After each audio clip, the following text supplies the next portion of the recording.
Hello guys, welcome to रोज का सवेरा। डिस्कस करेंगे 17 नवंबर के current affair with static G K. First question है, किस देश ने अपनी 50वीं स्वतंत्रता वर्षगांठ मनाई है जिसमें भारत के राष्ट्रपति द्रौपदी मुर्मू जी ने भाग लिया है? तो ये अंगोला ने मनाई है। ऑप्शन ए इसका राइट आंसर हो जाएगा। भारत की राष्ट्रपति द्रौपदी मुर्मू अभी अफ्रीका महाद्वीप के दो देशों की राजकीय यात्रा पे गई हैं। उसमें एक अंगोला है और दूसरा बोत्सवाना है। तो ये भारत की पहली राष्ट्रपति हैं जो कि अंगोला की राजकीय यात्रा पे गई हैं। और इससे क्या होगा, तो भारत भारत और अंगोला के बीच में द्विपक्षीय संबंधों को मजबूत करने की दिशा में एक महत्वपूर्ण कदम माना जा रहा है। अंगोला जो कि 11 नवंबर 1975 को पुर्तगाल से स्वतंत्र हुआ था और 2025 में इसकी ये 50वीं स्वतंत्रता वर्षगांठ है। अंगोला जिसकी राजधानी क्या है, लुआंडा इसकी राजधानी है। तो वर्तमान में भारत की राष्ट्रपति 8 से 13 नवंबर 2025 के बीच में अफ्रीका महाद्वीप की यात्रा में है, जिसमें पहले अंगोला, उसके बाद बोत्सवाना की राजकीय यात्रा पे जाएंगी।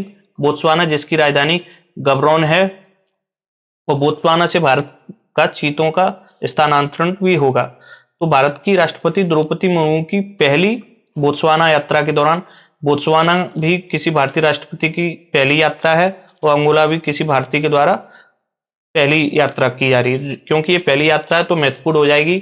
पहली यात्रा है, पहली नियुक्ति या प्रथम पुरस्कार, ये हमारे लिए महत्वपूर्ण होते हैं। तो बोत्सवाना ने भारत को प्रोजेक्ट चीता के तहत 8 चीते सौंपे हैं, जो वन्यजीव संरक्षण में एक ऐतिहासिक उपलब्धि है। प्रोजेक्ट चीता जिसे कि 16 सितंबर 2022 को शुरू किया गया था। 16 सितंबर 2022 को, 16 सितंबर को क्यों शुरू किया गया? क्योंकि इस दिन पीएम मोदी का जन्मदिन होता है। तो 16 सितंबर 2022 को ये प्रोजेक्ट चीता शुरू किया गया था। यह विश्व की पहली अंतर महाद्वीपीय बड़े मांसाहारी पुनर्स्थापन कार्यक्रम है, जिसका उद्देश्य भारत में विलुप्त हो चुके चीतों का पुनर्स्थापन और ऐतिहासिक आवासों में स्थायी प्रजनन आबादी स्थापित करना है। सितंबर 2022 में नामीबिया से सबसे पहले भारत में चीते लाए गए थे। नामीबिया से, उसके बाद जो कि ये मध्य प्रदेश के कुनो नेशनल पार्क में इन्हें छोड़ा गया था। उसके बाद दक्षिण अफ्रीका से लाए गए थे 12 चीते और अब बोत्सवाना से लाया, यानी भारत में अफ्रीका महाद्वीप से 3 देशों से चीते लाए जा रहे हैं। सबसे पहले नामीबिया, उसके बाद दक्षिण अफ्रीका और वर्तमान में बोत्सवाना। नेक्स्ट, इसके बाद ये मैप में अंगोला है जिसकी राजधानी लुआंडा है, अफ्रीका महाद्वीप में ये। नेक्स्ट क्वेश्चन देखते हैं। तो भारत में हर साल 15 नवंबर को किसकी जयंती के उपलक्ष्य में जनजातीय गौरव दिवस मनाया जाता है? मोस्ट इंपोर्टेंट क्वेश्चन है ये। तो जनजातीय गौरव दिवस 15 नवंबर को भगवान बिरसा मुंडा की जयंती के रूप में मनाया जाता है। ऑप्शन बी इसका राइट आंसर होगा। भगवान बिरसा मुंडा जिन्हें की धरती आबा के नाम से भी जानते हैं, इन्होंने ब्रिटिश औपनिवेशिक शासन के खिलाफ महत्वपूर्ण उलगुलान नामक आंदोलन का नेतृत्व किया था और इसीलिए 15 नवंबर को बिरसा मुंडा जयंती के उपलक्ष्य में ही झारखंड की स्थापना की गई थी। झारखंड राज्य की स्थापना 15 नवंबर सन 2000 को की गई थी। भारत का 28वां राज्य बना था। तो भगवान बिरसा मुंडा को धरती आबा के नाम से भी जानते हैं। इनका जन्म 15 नवंबर 1875 को, मृत्यु 9 जून 1900 को हुई थी। इनका आंदोलन था 1895 में उलगुलान, जिसे महाआंदोलन की शुरुआत की थी 1895, जो कि जमींदारी, बेगारी और अंग्रेजी अत्याचार के विरुद्ध जनजागरण था। और 1899 और 1900 के बीच में प्रसिद्ध मुंडा विद्रोह का भी संचालन किया था, जो कि स्वतंत्रता आंदोलन में आदिवासी विरोध की एक मिसाल थी। 15 नवंबर को भारत में जनजातीय गौरव दिवस के रूप में मनाया जाता है, आदिवासी नायकों के योगदान को सम्मान देने के लिए। नेक्स्ट क्वेश्चन है, भारत ने हिंद महासागर के नीचे कितनी गहराई पर दुनिया की सबसे गहरी पानी के भीतर अनुसंधान प्रयोगशाला बनाने की घोषणा की है? तो ये कहां पे बनाई है? हम हिंद महासागर में। तो ये 6000 मीटर, ऑप्शन सी इसका राइट आंसर हो जाएगा। भारत हिंद महासागर में दुनिया की सबसे गहरी पानी के भीतर लगभग 6000 मीटर अनुसंधान प्रयोगशाला बनाने की योजना बना रहा है, जो कि देश के महत्वाकांक्षी डीप ओशन मिशन का एक हिस्सा है। इसका उद्देश्य क्या है? तो गहरे समुद्र में खनिज संसाधनों जैसे पॉलीमेटेलिक नोड्यूल्स, गैस हाइड्रेट, समुद्री जैव विविधता और पारिस्थितिक तंत्र का अध्ययन करना तथा गहरे समुद्र प्रौद्योगिकी का विकास करना। और इसकी जो कार्यान्वयन एजेंसी वो पृथ्वी विज्ञान मंत्रालय के तहत national institute of ocean technology, जो कि चेन्नई में स्थित है, इस परियोजना का नेतृत्व कर रहा है।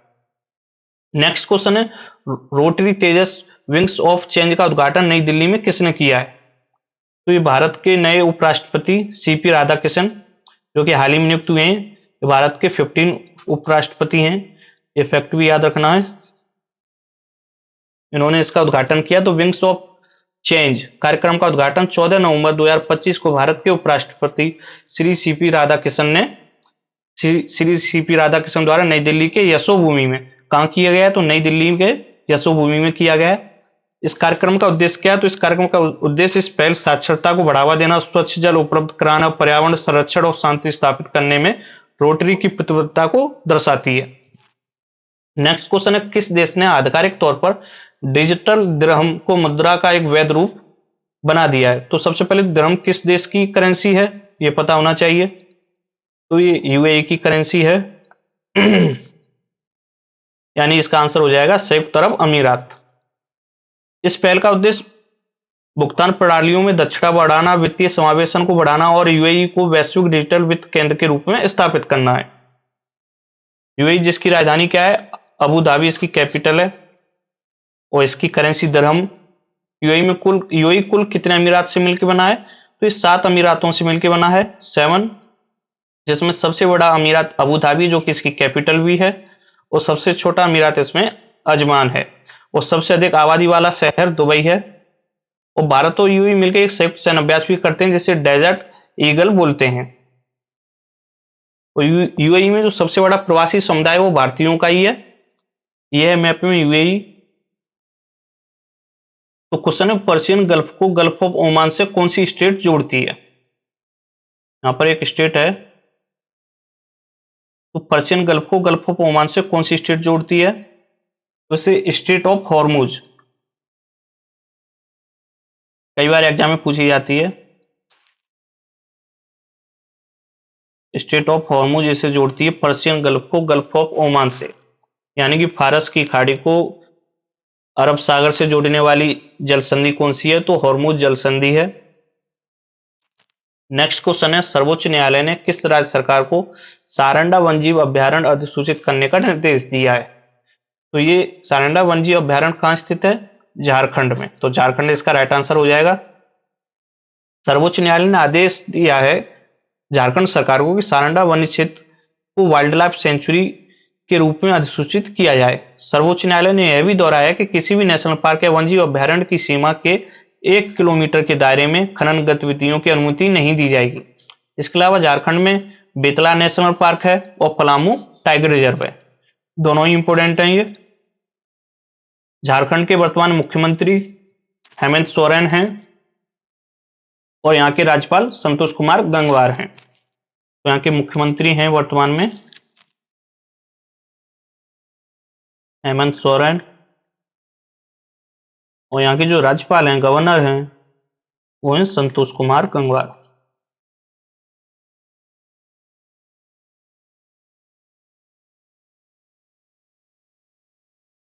झारखंड की स्थापना कब हुई थी? तो 15 नवंबर सन 2000 को, बिरसा मुंडा की जयंती के दिन। नेक्स्ट क्वेश्चन, झारखंड की सीमा भी देखते हैं किन किन भारतीय राज्यों से स्पर्श होती है।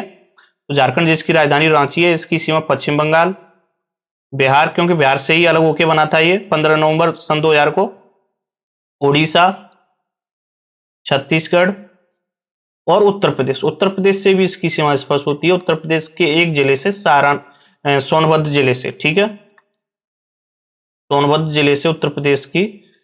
सोनभद्र भारत का एकमात्र ऐसा डिस्ट्रिक्ट है, उत्तर प्रदेश का भी एकमात्र ऐसा डिस्ट्रिक्ट है, पूरे भारत का भी एक ऐसा डिस्ट्रिक्ट है जिसकी सीमा 4 भारतीय राज्यों से स्पर्श होती है, बिहार, झारखंड, छत्तीसगढ़ और मध्य प्रदेश। तो सोनभद्र से आपको यह भी फैक्ट याद रखना है। नेक्स्ट क्वेश्चन है, ओमन ड्रोन जो हाल ही में खबरों में था, जिसे संयुक्त रूप से यूएसए और किस देश द्वारा विकसित किया गया है? तो इसे यूएसए और यूएई संयुक्त अरब अमीरात द्वारा विकसित किया गया है। ऑप्शन डी इसका राइट आंसर होगा। इसका उपयोग समुद्री निगरानी, महत्वपूर्ण बुनियादी ढांचे की सुरक्षा और निरंतर खुफिया निगरानी और टोही संचालन के लिए किया जा सकता है।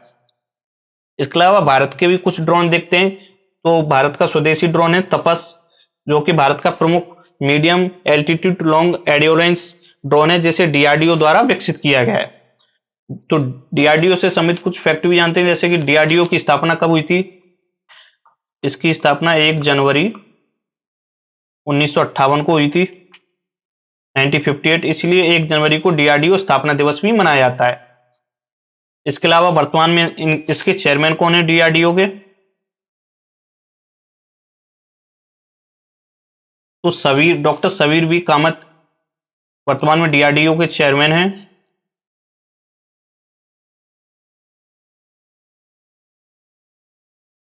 ये फैक्ट भी याद रखना डीआरडीओ से।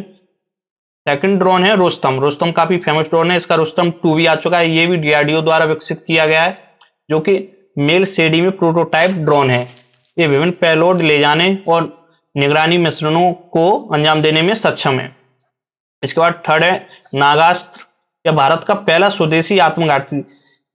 भारत का ये पहला है तो इंपोर्टेंट हो जाएगा। भारत का पहला स्वदेशी आत्मघाती कामिकाजी ड्रोन या लोइटरिंग म्यूनिशन है। इसे पुणे में स्थित स्टार्टअप सोलर इंडस्ट्रीज द्वारा विकसित किया गया है और भारतीय सेना को इसकी 120 इकाइयां मिल चुकी हैं। नेक्स्ट क्वेश्चन है किस भारतीय को अमेरिका में 2029 अंतरिक्ष मिशन प्रशिक्षण के लिए चुना गया है। तो इसमें 2 भारतीयों को चुना गया है, एक तो है कुंजला केवल रेड्डी और सेकंड है इसमें जानवी डोंगती। तो इन 2 भारतीयों को चुना गया है। 2029 में अंतरिक्ष मिशन प्रशिक्षण के लिए 2 भारतीय नागरिकों का चयन किया गया है, एक है इसमें कुंजला केवल रेड्डी और सेकंड है इसमें जानवी डांगंटी। ये दोनों ही आंध्र प्रदेश राज्य से संबंधित हैं। ये फैक्ट याद रखना क्योंकि राज्यों से अक्सर क्वेश्चन पूछ ले आते हैं किस राज्य से संबंधित हैं।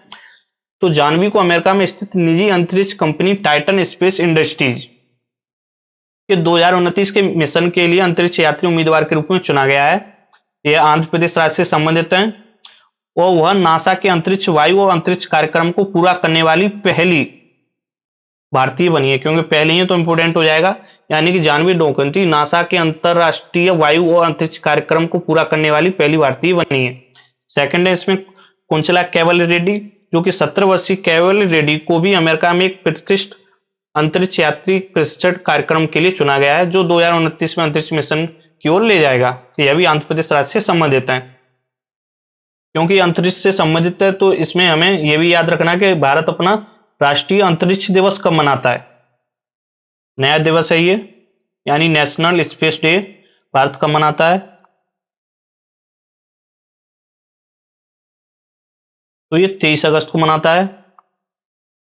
नेक्स्ट क्वेश्चन है निम्न में से कौन सा अभिलेख विश्व के प्रथम विज्ञापन के तौर पर जाना जाता है। प्रथम विज्ञापन के तौर पर जाना जाता है।